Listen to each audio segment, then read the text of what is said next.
Welcome friends, it is I, Hi-Rez LostScarf, and it's time for the Short Smite Beginner Guide to Osiris. That's right, Isis's husband is here and he does some good damage, so he should be fun to talk about. As always, we're going to go over his abilities, his class and roles, purchases, tips and combos, and then wrap it all up at the end there. This is of course for beginners to understand Osiris. He is a scary god to understand, and we should hopefully explain it pretty well. Advanced and expert players, of course, if there's something you see here that you think should be elaborated on more for beginners, please mention that in the comments so they can learn more. That'd be great for everybody. So let's get going. Osiris's abilities. First up is his passive, Fragmented. Each ability Osiris casts gives him 2% physical damage mitigation up to 8 stacks. At full stacks, he can walk through player walls and ignore movement speed penalty on 6 successful basic attacks. It's a very useful passive that can cause a lot of trouble. First ability, Sickle Strike. This is a skill shot that stops at the first target it hits, slows for 3 seconds. Second ability, Spirit Flail, is a ranged AoE attack that deals damage. It extends the slow of Sickle and gives Osiris a speed up if it hits anything. His third ability is called Judgment Tether. This is an AoE around Osiris that attaches all enemy gods around him. As long as the tether holds, they do reduced damage and are stunned after the duration, which is 4 seconds, which can cause a lot of trouble in a team fight. Final ability is Lord of the Afterlife. This is a leaping damage ability that sets Osiris' passive to full and reduces healing of all enemies hit by 100%. This ultimate can make a big difference against big healers in this game. Class and roles. Osiris is a warrior, which means he's a melee fighter that can cause a lot of trouble, and he can be very defensive or very damaging, or somewhere in between. He can be a frontline tank, do a lot of trouble with his abilities. He can become just a basic attack monster just killing people one-on-one, or he can be a bruiser in the middle that can do a lot of trouble, do some trouble to one-on-ones as well. It just depends on how you want to build him and how you want to play him.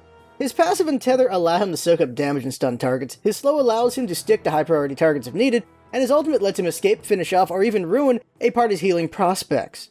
Now when it comes to beginners, you play him in the solo lane. He's very hard to deal with there in the solo lane, especially if he's fighting another physical god, because of his passive.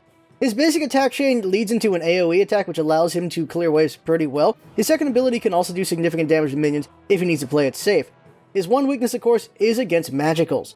You have to dodge your abilities as you're clearing out if you want to do well, but because you do so much damage with your abilities and your basic attack, if they get too close, you can destroy them. This even goes for warriors and other gods who like to play the solo lane. They can have a lot of trouble with Osiris as well, because he just does surprising damage.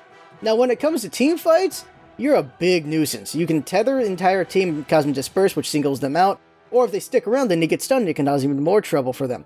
Now when it comes to your ultimate, it's a great tool for just dealing damage to just big healers and then finishing them out. Just getting rid of the healers on the enemy team is huge for team fights. Tips and combos. First up, just the tip. So have your passive high as much as possible. It means have it like 7 out of 8 all the time if you can, because that will make you very hard to deal with for physical gods.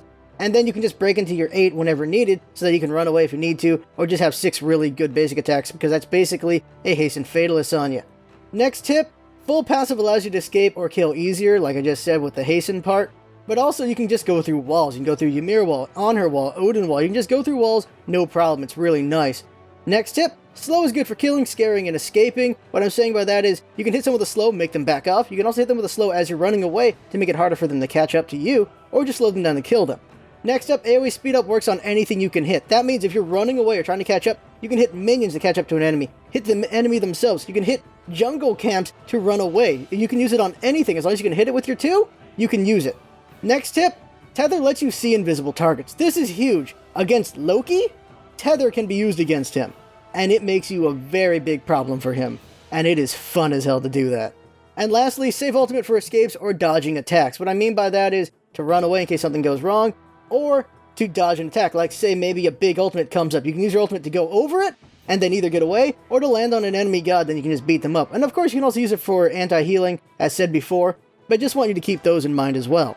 Now when it comes to Osiris, there's one combo and it's a little complicated. That is his cancel combo. The thing about Osiris is, after you do 2 basic attacks, you can cast your 1, and then do 2 more basic attacks and cast your 2. What it means by cancel is, you cancel animation so you can do something a little bit sooner, so this makes Osiris very fast and efficient in his basic attacks and in casting abilities, and sticking like glue to somebody, because they're slowed down and he's sped up and just keeps beating them up. It's really nice that way. And the way it works is just basic 1, basic 2, basic 1, basic 2, and when they're on cooldowns you're just using all the basics that you can. You also want to use your tether in the middle whenever you can, that way they get stunned and they're also doing less damage to you, so you can just wail on them some more. You can use your ultimate as well, but really you're saving that for other situations.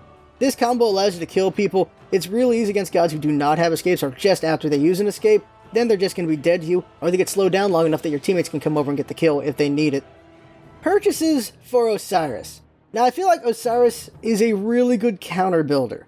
Just building counter to whatever the solo's got, whatever the enemy team's got. Just building whatever you feel will allow you to stay alive long enough to cause a lot of trouble for the enemy team. Your best utilization here is that you just get items that make you hard to kill, and also do some pretty good damage on your basic attacks and just cause a lot of trouble to the enemy team. But it's really up to you what you really need. Depends on your team, what the enemy team is. And that's where it gets a little bit complicated is, what do you need? Do you need to slow down enemies for your teammates so they can get the kills? Do you need to do a lot of damage because you need to be the damage dealer for your team? Do you need to be hard to kill so that when team fights happen, you can be very annoying, especially if they have healers, what kind of trouble you need to do? That is a lot of questions you got to ask yourself, and that makes Osiris a bit complicated. But if you figure out what will counter the enemy team very well, you'll do a good job with Osiris. Now when it comes to relics, the main four, it's hard to argue against the main four relics. That is, Purification Sanctuary to make you harder to kill, Spirit to allow you to stick to enemies even better or get your team around, and Curse to keep enemies around you longer, especially for Tether. If you can 5-stun, that is huge. I've done it once. It got the entire enemy team wiped. It is nice to do, and it's worth trying to do. In conclusion, Osiris is a very annoying god that is capable of sticking to targets and making them have a very, very bad day, or running into a team fight and disrupting the enemy team through his Tether and ultimate. Understanding his passive, slows, cancel combo, Tether, and ultimate will make your enemies fall apart. Now we're going to skip Poseidon for the next guide. His guide still applies. We have one from a while back. The only thing that doesn't apply there, of course, is his build that is out of date. It could still be useful, but some of those items are probably out of date, so up to you on that part. But the rest of it does apply still pretty well. Guide next is going to be Ra. Ra is a very fun god. He can be all over the place. He can be in a lot of positions.